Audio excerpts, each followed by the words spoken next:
The following is a presentation of the Belly Up Sports Media Network.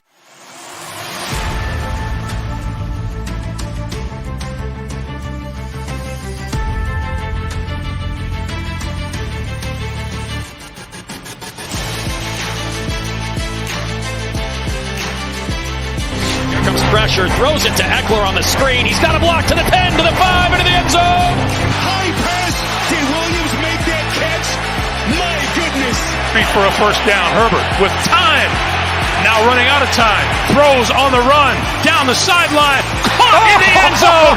Keenan Allen for the touchdown. Throws, and again it's intercepted. And that's Asante Samuel.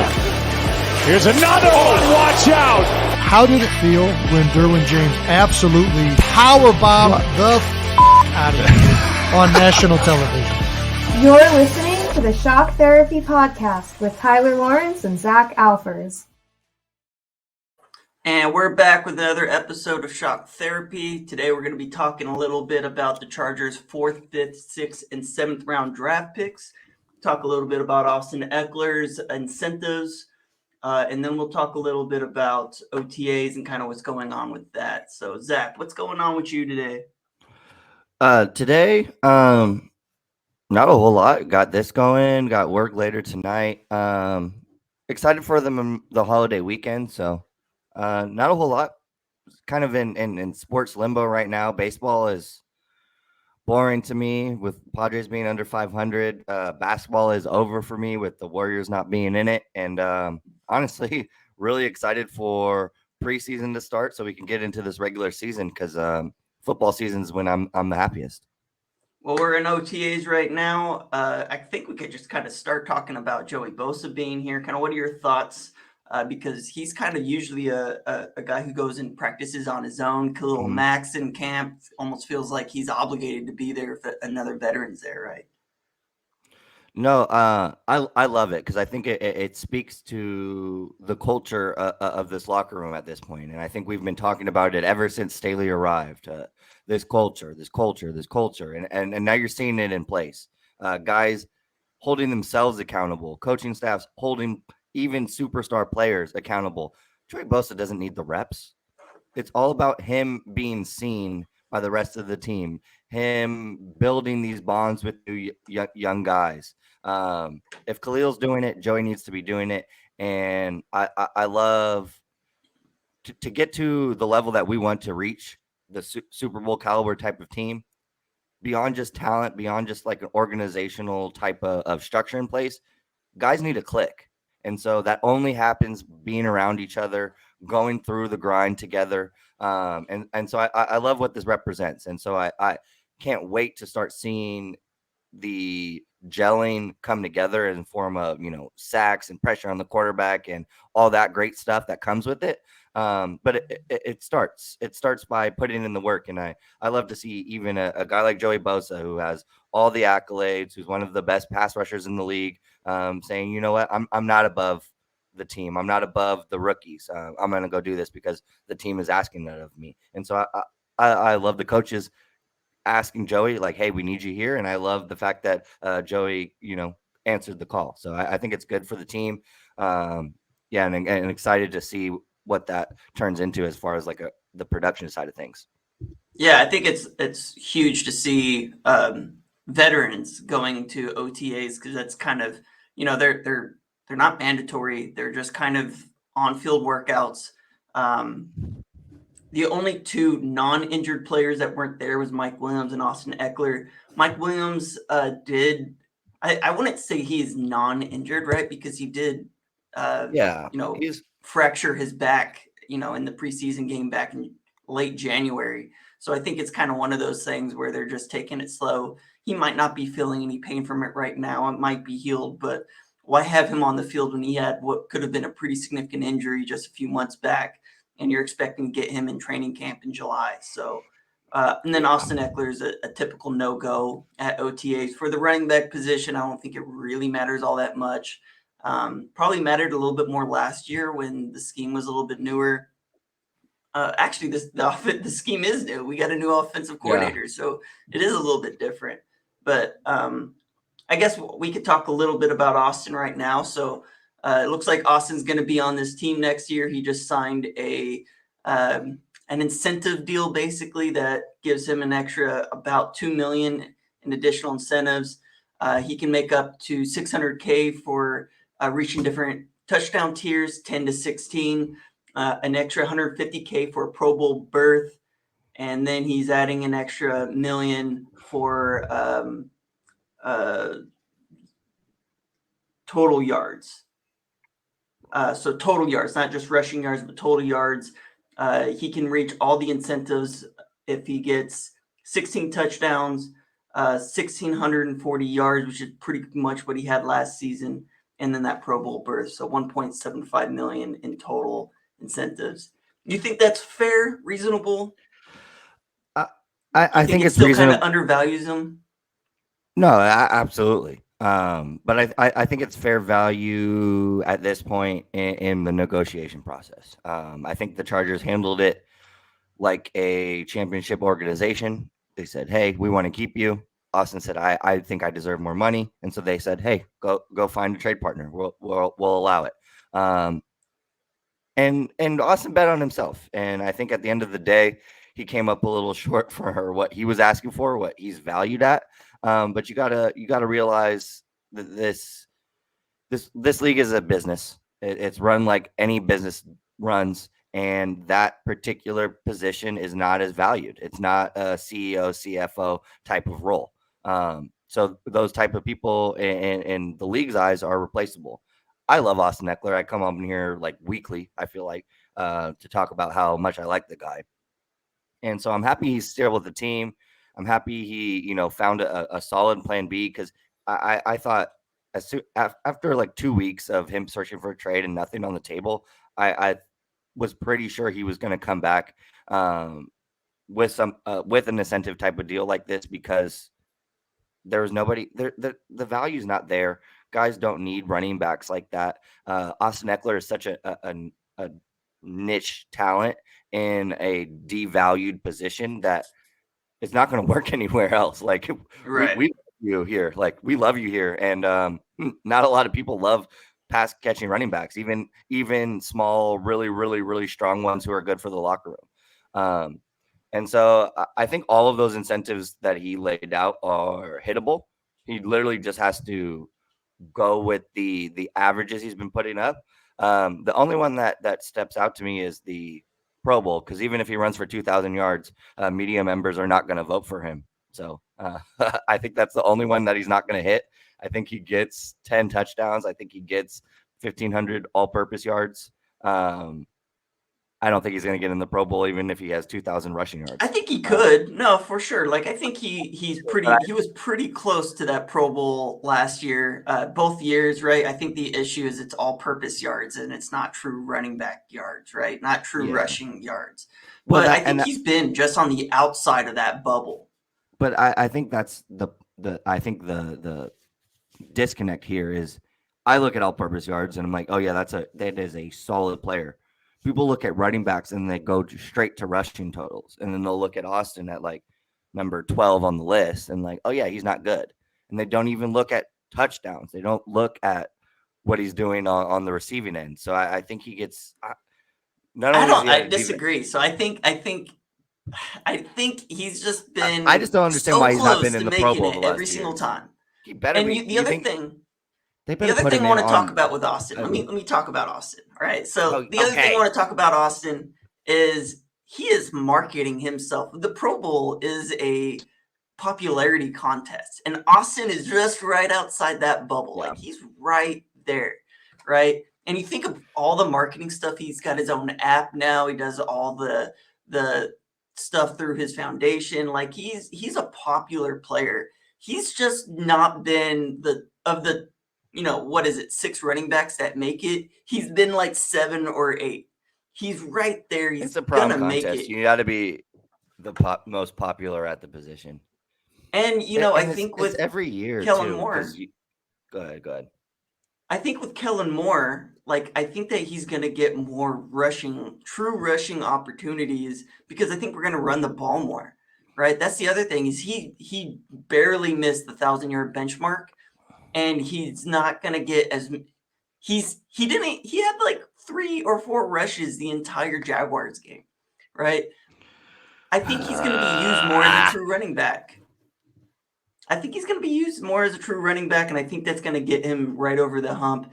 The other thing is the Chargers were not winning until late last year. So if the Chargers go on a, run where they're got important. 10 or 11 wins, like that could potentially push him over the hump. He's right there. He can hit that incentive. And I like that. I like that point too, because it's like a franchise holdback. The fact that we historically do not get out to hot starts.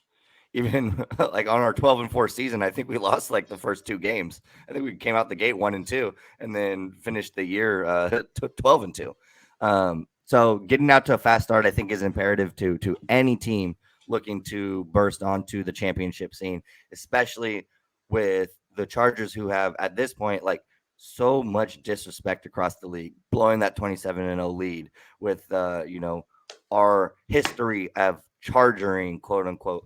I'm ready to put that shit to bed. Like I'm so sick of hearing this and fielding these types of comments. Getting out to a fast start gets our guys in the Pro Bowl, and it alleviates a lot of that outside pressure. And I don't think we need more. Like we know what we want to do. We are talented enough to compete with the best of them. It's all about staying healthy and putting it all together on Sundays in primetime. The last thing I want to talk about with Austin Eckler is the Chargers did not need to give him this deal. He was under contract regardless. No. I think it was an act of good faith. Yeah. And I mean, they gave him the ability to make a little bit more money because they realized that the position is undervalued. They realized that, Austin's at the end of his career. Let him go. Like he already had something to play for, right? He played for his next contract next year. So he was incentivized anyways. This just provides him additional opportunity to make a little bit more. That's an act of good faith on the Chargers' part. The last thing I want to get into right before we move into these draft, the 4 through 7 draft picks, DeAndre Hopkins, kind of crazy, interesting that they just released him. They couldn't find a trade partner. I don't see any room on this team, but I mean, he has said he wants to play for Justin Herbert. If there was a place that he wanted to go to, I think he wants to chase a ring and he wants to play with a good, like a strong arm quarterback, right? He's talked about Trevor Lawrence. He's never had a top. I mean, he had Deshaun Watson early in his career, but like most of his time with the Texans was pretty horrible. And then he didn't even have a quarterback the last 2 seasons because Kyler Murray was injured so often. So just want to get your thoughts on the matter. I don't see any way with our 6 on our depth chart that we pick him up. Yeah. There's no fit. On top of not being a fit, super redundant player based on the value we have at that position. Now I think at this point, I just want him to see him go anywhere but Kansas City. I think he has plenty enough in the tank. I think he's just one of the most fun receivers I've grown up watching. I always, every time anyone says that lays out DeAndre Hopkins' name, I instantly go to that training camp video where he's in a cross team opening, or what is it, cross day preseason training camp video, and he's going one-on-one, and the DB comes up to him and he's like, I'm gonna lock you down, and he's just like, I fear God, boy. And then he breaks him off on some crazy route, and the dude tears his ACL for the year, is out. I feel like he was always getting in preseason fights too, right? Like, wasn't he always like one of those guys chopping it up? Who? Hall, the DB Hall. D'Angelo Hall. I think it was D'Angelo Hall when he was on the Browns, like late in his career. I want to say it was the Redskins. D'Angelo Hall with the Redskins, yeah. And they got into a little skirmish. They got into a little beef, and so they're like, "All right, let's finish it on this rep." And I think Hop just ran a slant, and on the slant, Hall broke outside and try to adjust coming in and tore his ACL doing it. So Yeah, I definitely and remember that. that was prime hop. I think he was like 2-3 years in the league at that point. The guy still has some juice. He's going to be productive. He's no longer a number one, but if you can add him as a number 2, number 3, I think he's in the zone. I still That's think he's a number one, man. I just think he no, was no. suspended last year, and he was injured the year before. Like, he's been suspended a couple times now for it was steroids, right? Yeah, no, but I think he could be a guy. I think people are going to be hesitant because of the injury issues, because of the age, and the fact at this point in the game, most receiving cores are set. Like, right, he's going to be an addition. So it's like, who values him as an addition? Most people are at this point are pretty set on their top 3. Now you're going to put another guy in the rotation that's going to muddle things a little bit. So if you're comfortable with doing that and throwing him in the rotation, if you think that's going to make you better, then go for it. I think the I Chiefs just wonder if he make takes sense. a pay cut to go to some place He's like gonna the play. Bills. I think the Bills is I think the Bills is the best fit. You make Gabe Davis a number 3. You let D Hop just operate in as the number 2 in that offense, with a ton of running back help, with a solid cornerback, and then with a true number 1 in Stephon Diggs, and a legit one of the best quarterbacks in the league throwing you the ball. He's never had that. He's never had a Josh Allen quarterback in his offense. So that would He be had an dangerous. early career Deshaun Watson is what he had. Yeah, and I mean, and those were some of his best years. But the fact that he could produce with the Davis like the Millses of the world, with all of the, I can't even think of a single good one of the Cars, but I think that was before he was drafted. I think it was David Carr, and then Matt Schaub. Remember Schaub? Matt Schaub, yeah. I feel like that might have been his rookie quarterback. Who was the Broncos guy? Brock Eisweiler is who we played with for a good chunk. Let's just make fun of all right, this is going to turn into a Texan just burn session. But I mean, we had terrible quarterbacks under center before Deshaun Watson. They've been horrible. And I think what's his name? Stephen Carr? What? David Carr. So David Carr, I think, was Andre Johnson before. Yeah. I think you're right. Yeah. But I mean, still, like he hasn't had any decent quarterback. I think he had 2 years of Deshaun Watson as a rookie, who, by the way, I think tore his ACL like halfway through his rookie year, and then he had one like legit year with Deshaun Watson. He was gonna run away with rookie of the year. He was like, yeah, he was killing the rookie pace, and then I think week 8 broke his leg. Yeah, something like that happened. All right, let's get into the draft picks. So we'll talk first about our 4th round draft pick, Derius Davis. I'll let you go ahead and take the start on this as I'm finishing my notes. Yeah, I think a lot of Charger fans, when they were saying, we want a yard after catch specialist, we want a yard after catch specialist, we want a deep threat, they were saying that with not realizing what that meant. And when Quentin Johnson came out, they were upset because he doesn't have the blazing speed. And at the end of the day, when people were saying, I want a deep threat, I want a yard after catch specialist, what they were really saying is like, I want a faster receiver. And so and I think me and you are on the same page. If that's the skill set you're looking for, you can get that in the 3rd and 4th round. I was not expecting Quentin Johnston in one with his skill set, but at the end of the day, he is a true deep threat. He is an amazing yard after catch specialist. Now, for the people who felt left out, who wanted their speed guy, we went and got him in the 4th round, and he is a picture perfect replacement for DeAndre Carter. And I think with him being young, coming off a national championship run, playing with his teammate and position mate in Quentin Johnson, and having a guy that threw him balls in college, practicing with him in practice with Max Duggan.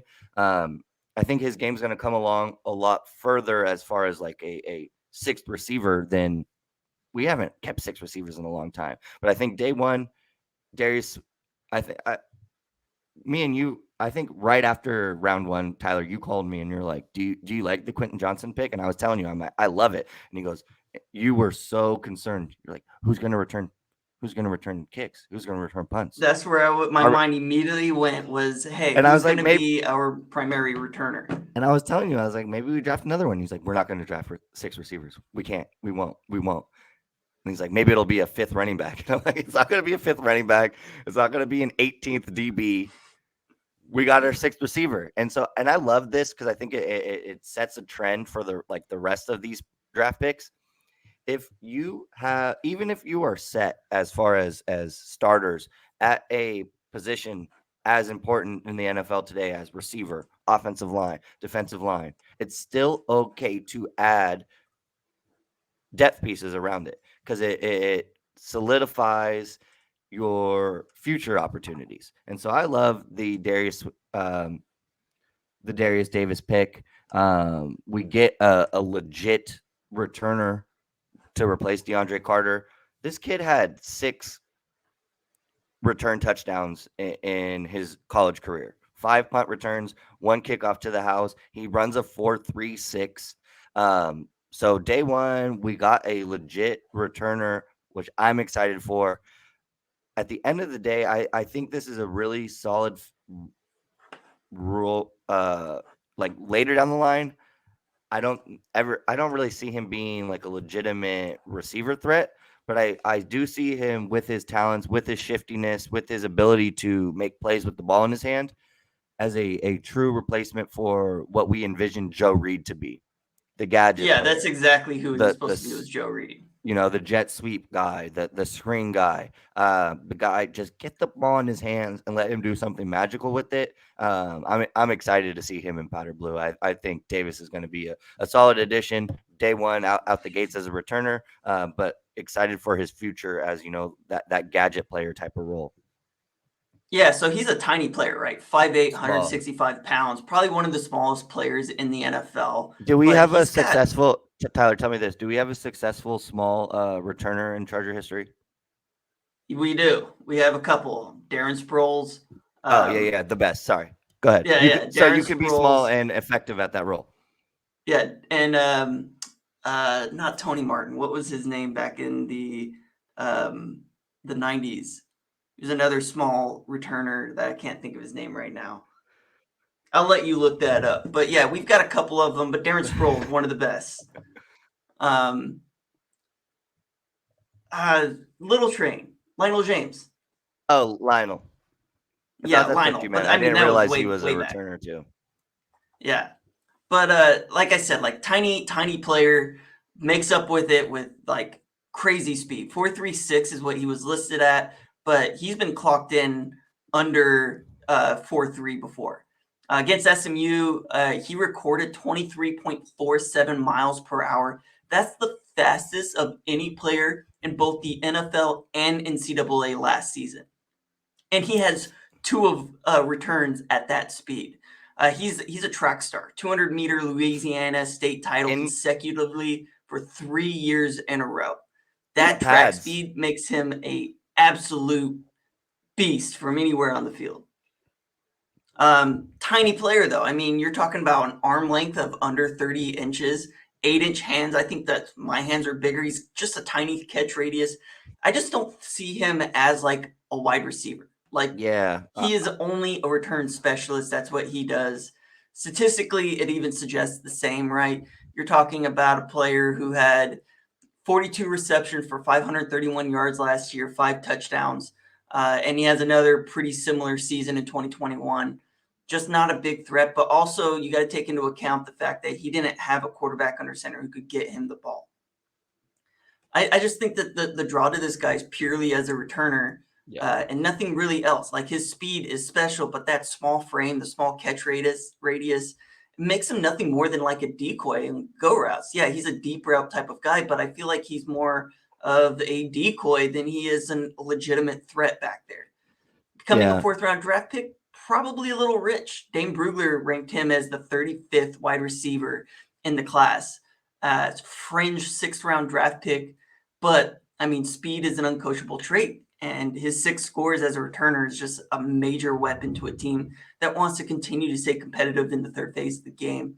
TCU used him a lot of jet sweeps in the screen game.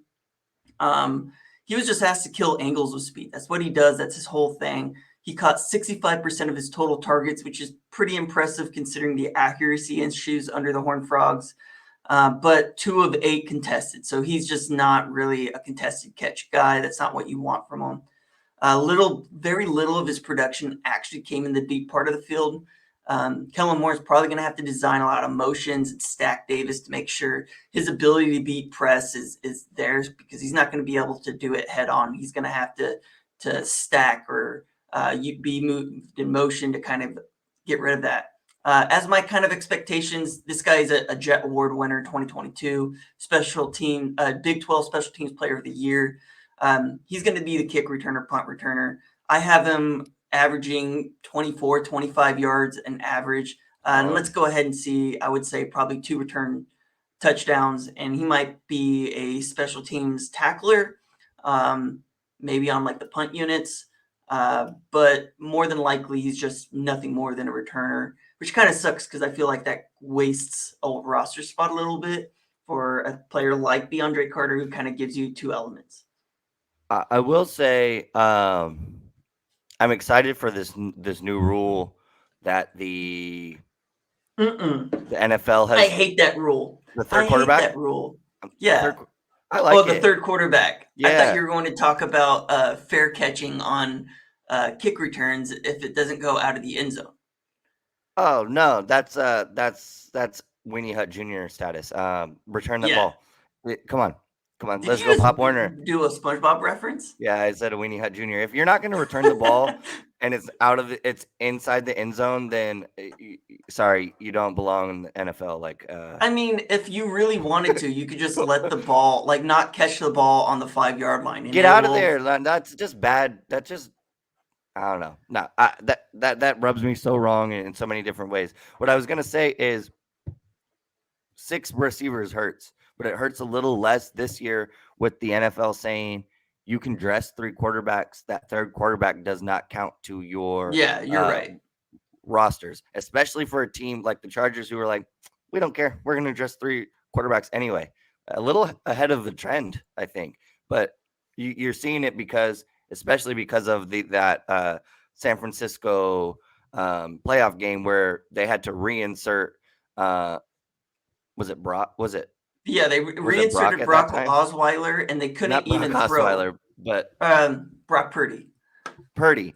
While he was hurt with a broken shoulder, like, dude, you're the only one who could do it. Can you do it? And he's a competitor. He didn't even throw. He just handed the ball off, and he did these little dump offs, that was terrible. But it was bad for the game. Like, you give me a 4th-string talent with how the Niners were going that game. Like, I think a lot of people without a broken arm could have got the job done for the Niners.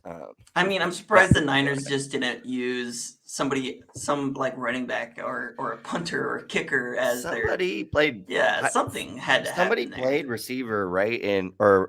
I don't know. Most athletes, I feel like that make it to the NFL were like a quarterback in high school at the very least, right?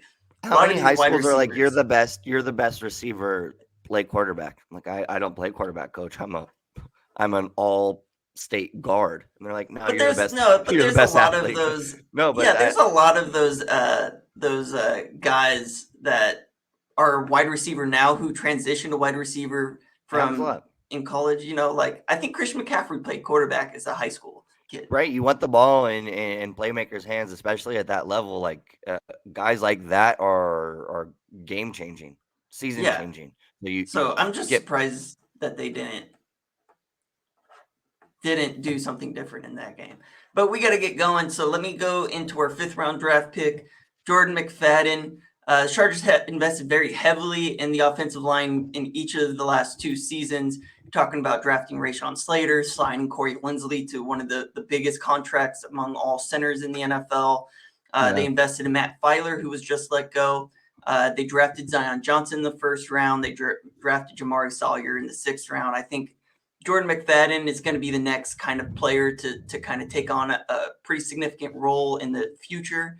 6'2", 303 pounds, kind of a short but stout guard is what we project him to play. Only played tackle throughout his high school and college career. He's got long arms, long enough to hold his own at tackle, but the shorter height is kind of what projected him to go and play more on the interior. Really athletic guy, 40-yard dash, 4.99. That tested pretty well in agility drills. Also put up 225 pounds 24 times at the combine. Overall, RAS score was a 7.71. He was the year's starter full-time each of the last 3 seasons, 2 years at left tackle, 1 year at right tackle. Gave up a total of 4, 5, 6, 7, 8, 9 sacks over 4 years. So just not a player that really gave up a whole lot of pressures. 16 9 sacks, pressures in 2020. 2 quarterback hits on top of it. So and 2 quarterback hits. So that's a fairly reliable player, right? And a 3-year starter for a Clemson team that also was in the college national championship just 2 seasons ago. Projects to play guard, never played the position, takes really good angles as a run blocker, and I think that's kind of why it's really easy to kind of move him on the interior. He's got some strength to anchor down, but he's not a power type of guy. He's a catch you, pivot, and just wall you off type of player. He was Dane Brugler's 8th ranked guard, projected as a 4th round pick. We ended up getting him in the 5th round, so you get some value there. And I really like his ability to play inside out. Gives you some flexibility there. I think there's going to be a little bit of a learning curve with him playing guard. I think the strength and conditioning team is going to be tasked with building out his lower body. He's kind of the top-heavy type of guy. And I think he's going to play more of a reserve role to start his career, potentially be the swing tackle because Chargers really don't have one right now. I think that they're a little thin at the tackle position. I think this just gives you a little bit of flexibility. Go ahead.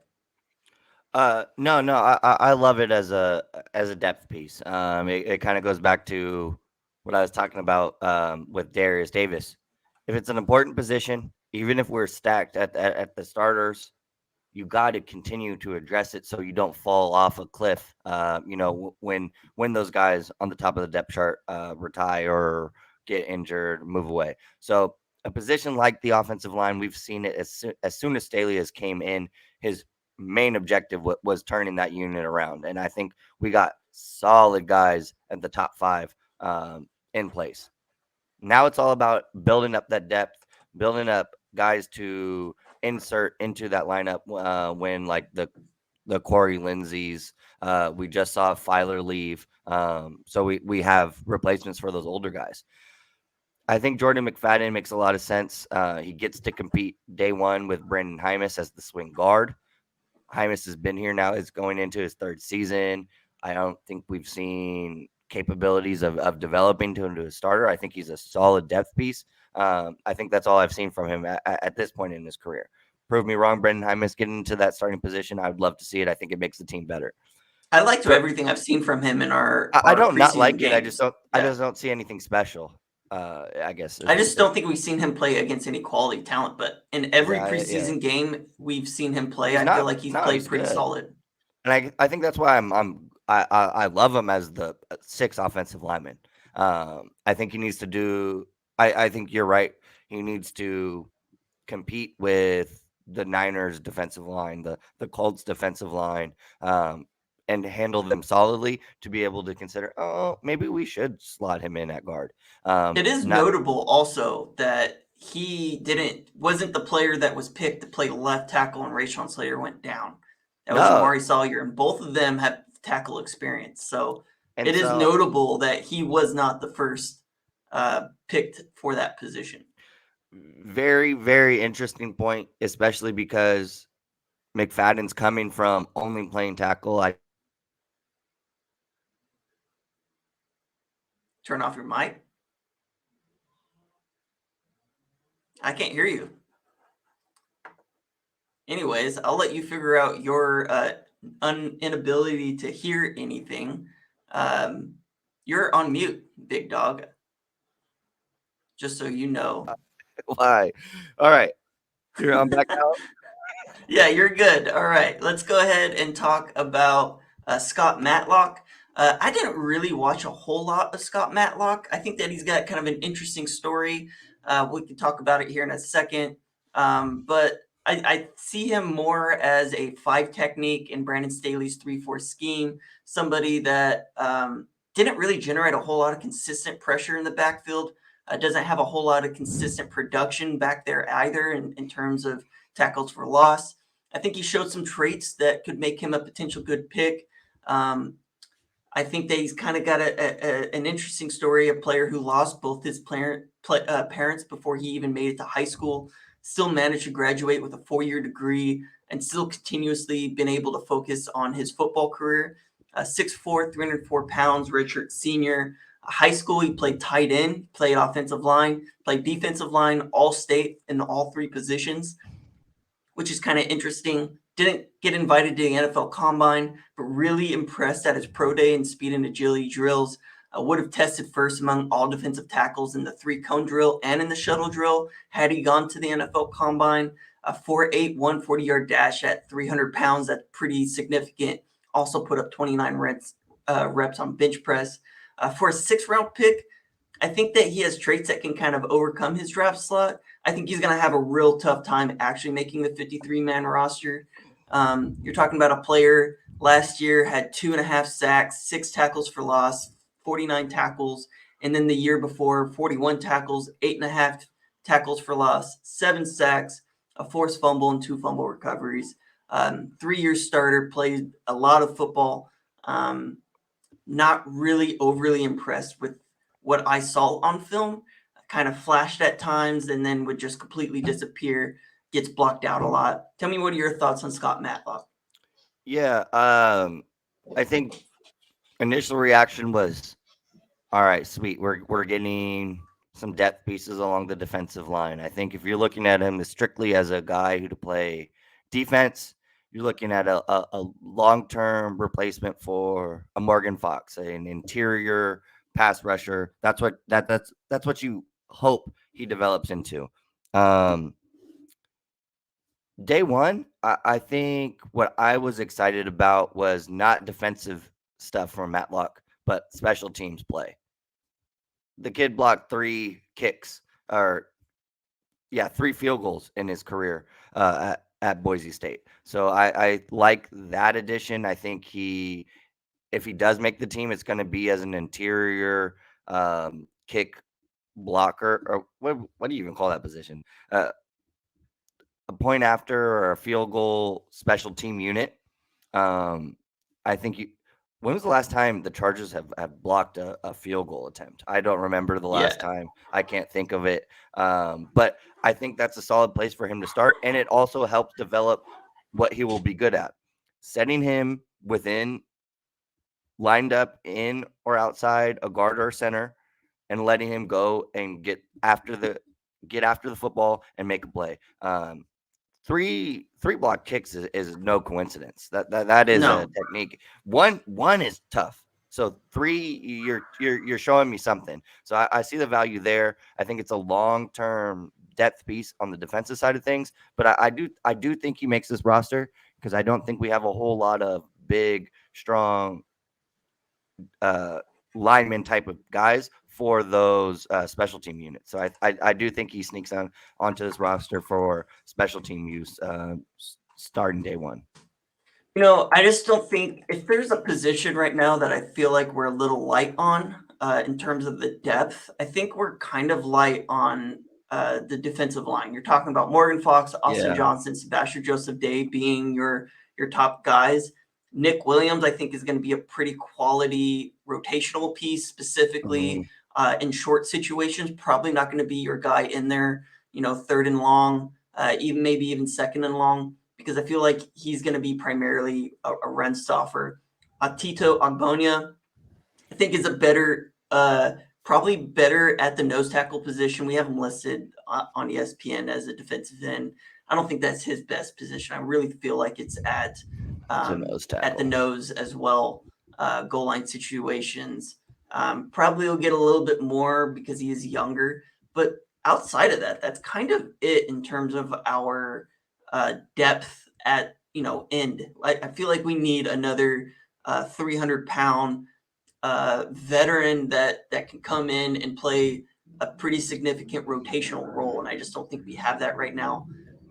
Scott Matlock, because of that, really has a legitimate chance of making this roster because it's really kind of thin at that group. I feel like we still need another body there, like a Christian Covington, to rotate in. We just don't have it. We're a little light there. We are one injury away to Seabass from Morgan Fox before Scott Matlock is a starter, and I just don't think I'm okay with that. I think you made some good points. I think, first off, that move is putting a lot of faith in Austin Johnson and Otito Agbonia returning to form after their leg injuries. I think it also speaks to the fact about what they see for our second round pick in Tuli Tupolito.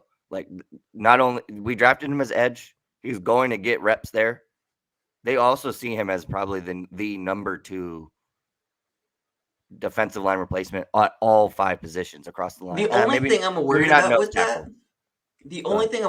with that, is Tuli is pretty light to be playing that right now, and he's very young. He's only 20 years old, so asking him to learn 2 different positions this year in a pretty complicated scheme, probably, like, I still think he's going to get reps on the interior, but I'm not cross-training him just yet. I'm letting him learn one specific role.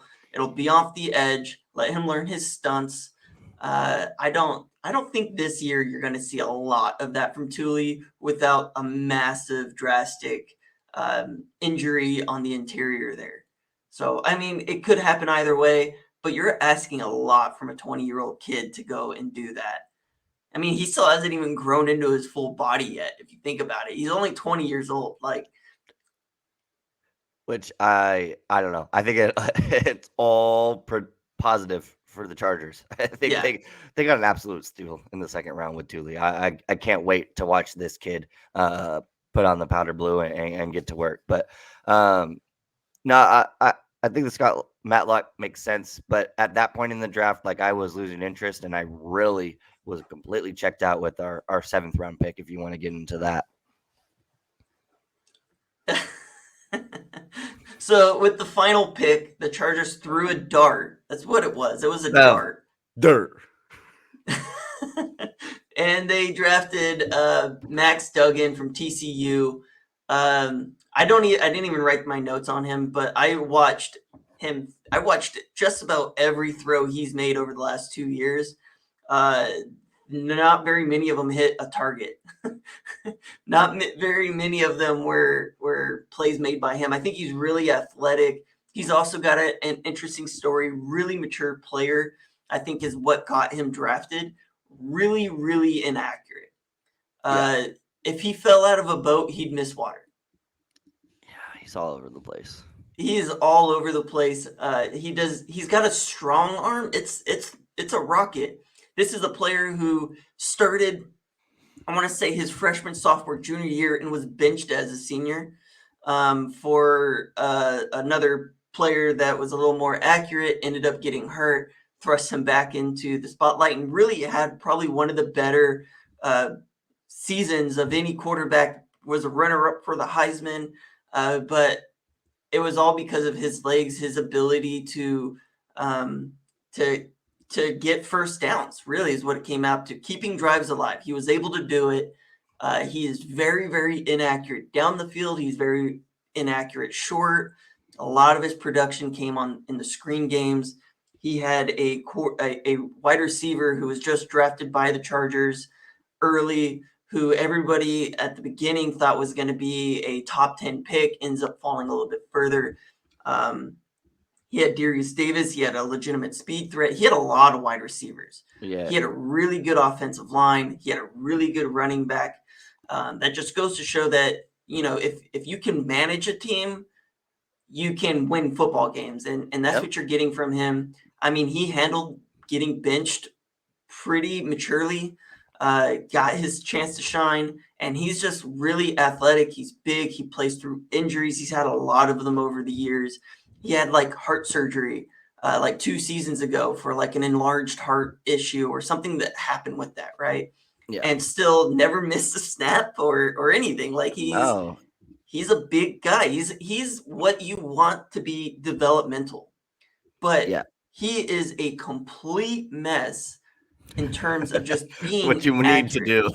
Yeah, exactly. But when it comes to job expectations and requirements, he does not hit any of those. He hits all the prerequisites, but he doesn't fill any of the He's job a great requirements. locker room guy. I'm sure he'd be great to have a beer with and just talk to. He seems really mature in his Max, come on the podcast. Interview. Let's have a beer. I feel like we would burn a bridge if that happened. Yeah, we're like, hey, why do you suck so bad? He's just not really good today, but he's probably not really good. But if you're looking for a developmental player who you want as in terms of the brain, right? He played for his high school coach.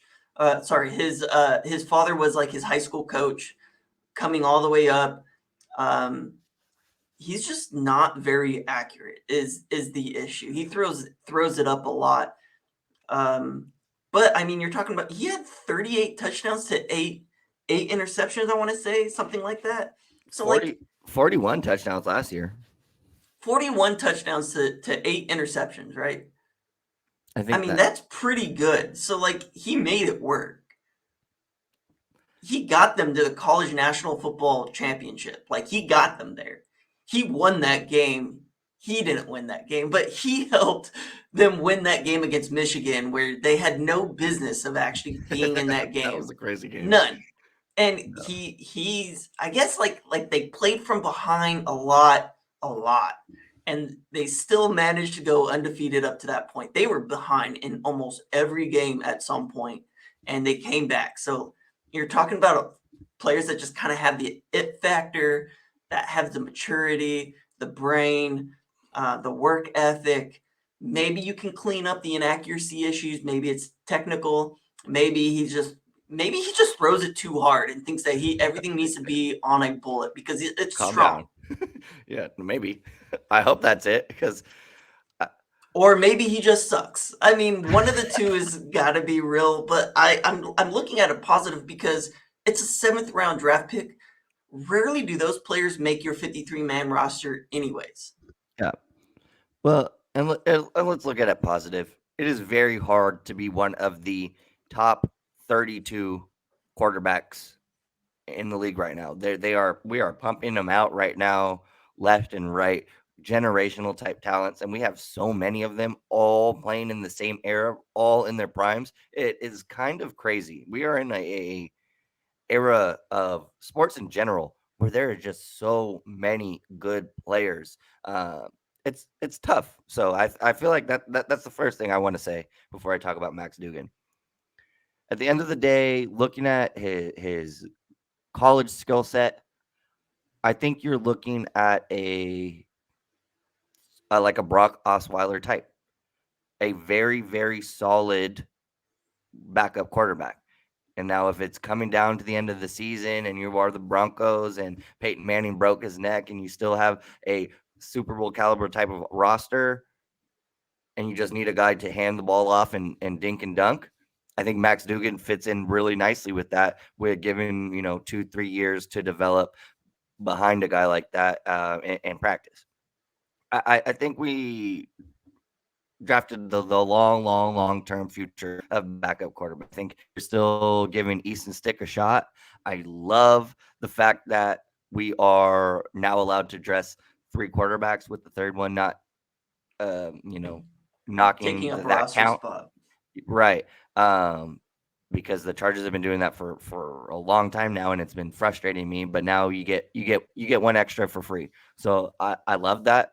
At the end of the day, the kid threw 73 touchdowns in his college career, almost 10,000 yards, 9,600 yards. Very productive. He's not going to be a franchise quarterback. I don't think he'll ever be a starter unless it's for a squandering franchise like if Houston The wants to take it. Texans. Yeah, I was gonna say, like, he will go back to Texas. We'll send you to Houston. Like, you're not gonna start. He's not gonna start in this league. He has to become 3 different people, I think, to get to that level. I think he is a very, very good backup quarterback to develop. And I think that's what we got. I do also think we could have got him undrafted. I don't think anybody else was thinking about him in the Well, 7th I round. think your final 15 picks in the draft don't matter, right? It's just the player that you want the most. Sure. Like those guys. Take a They suck. look historically at 7th round draft picks, and how many of them are still on a roster. Yeah, no, I hear what you're saying. Yeah, like and it doesn't matter. It's the player that you want the most out of who's remaining. And to be honest, I don't even know half of those guys anymore, right? Like your first 4 picks are players that are legitimately going to make the roster. Your 5th and 6th are really kind of darts realistically, right? Your 5th maybe a little bit more. He's probably, of course, special teamer. Your 6th and 7th, those are basically dart throws. You're drafting based off of measurable traits, right? Like, oh, this guy's really fast. This guy's really strong. This guy's got a really good story. This guy came through a lot and managed to do this, this, and this. And that is Max Duggan. Max Duggan has some really crazy traits, like 4.5, 40-yard dash or something like that. Like, that's astronomical. Takes a team to the college national championship. That's astronomical. 3 years of starting experience, legitimate starting experience, and was benched and still almost finished like second in Heisman voting. Like, he's got all of those traits. Why not take a dart throw on somebody like that? And also, let's be real. One last thing I want to bring up. Your job as a backup quarterback is not to throw. It has nothing to do with your arm.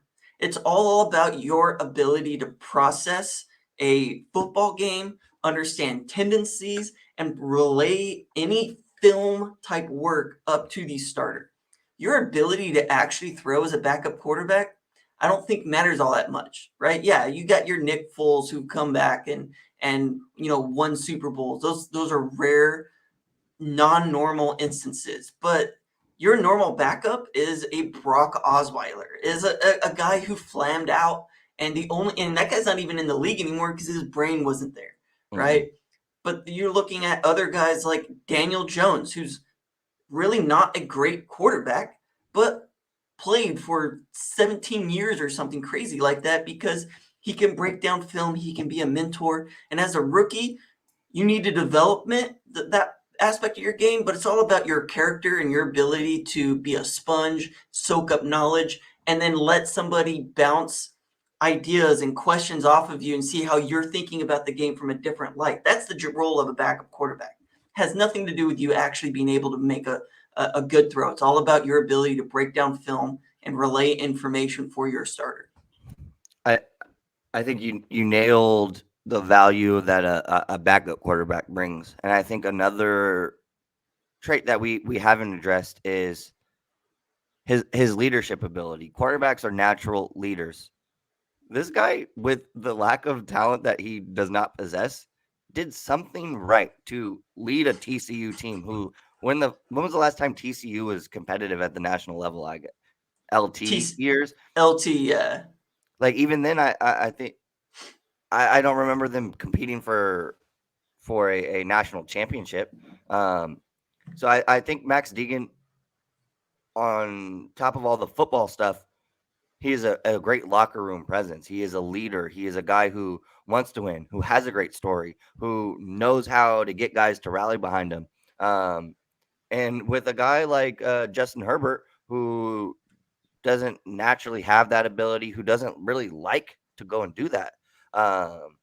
With an Easton Stick right in the middle, who I don't really think has that capability either. I kind of like it for the fact that this is going to be I'm not going to say ego guy, but like an energy guy. I think he adds to the energy that we're building. I think he's going to be a positive presence to be around. And you want to add pieces like that when we are building for greatness, when we're striving for greatness, when we are so close but just not there. I think it makes a lot of sense. And then you're also easing the transition process for that first and fourth round pick. Having some guy that you know that you are comfortable with, helping you adapt to the next level. We got 3 Horned Frogs on the team. I think 7 Horned Frogs got drafted, and we have 3 of them. Yeah. So we're building TCU West right now out at in Costa Mesa. But I love it. I think I don't love it. After dealing with my initial shock of the pick and then I'm analyzing it, I think it makes sense for multiple different reasons. Maybe that's just me talking myself into believing again, because that's what I do as a Chargers fan. But I honestly, at this point, I've convinced myself. I see the value. I think it makes a lot of sense in a lot of different ways. And at the end of the day, we don't really need Easton Stick or Max Duggan throwing passes because we got the superhuman. Even if he has broken ribs, he's going to throw for 5,000 yards, and that's Justin Herbert. And to kind of close this off, as my PC is running low on power and telling me I need to get off anyways. To close it off, it's a 7th round draft pick. He was projected to go in the 7th round. There wasn't very many quarterbacks left. They focused all of their attention in other places, which they should have. And when you need a third quarterback in training camp, and because Justin Herbert's shoulder, he had surgery, right? He's barely throwing right now. You needed somebody else out there, right? Whether or not you wanted to wait 15 more picks and potentially not get that quarterback. Sure. You needed somebody there, right? No, Even if he doesn't even make the 53-man roster, he's a 7th round draft pick. He's not expected to, right? Yeah. In an ideal world, you should replace your 7th round draft pick with a better player who's a free agent, who's going to cost, the veteran minimum. So, I don't even care that it hits or doesn't hit. It's a 7th round draft pick. Who cares? That's all we got for you guys. And I think next week we'll talk about some of our UDFAs. Basically a 7th round draft pick. Any of those guys could have been a 7th round draft pick. I think me and you will do like a little draft on the side. We'll pick our favorite 3 or 4 each and we'll break them down. Thank you guys so much for listening. Talk to you guys next week.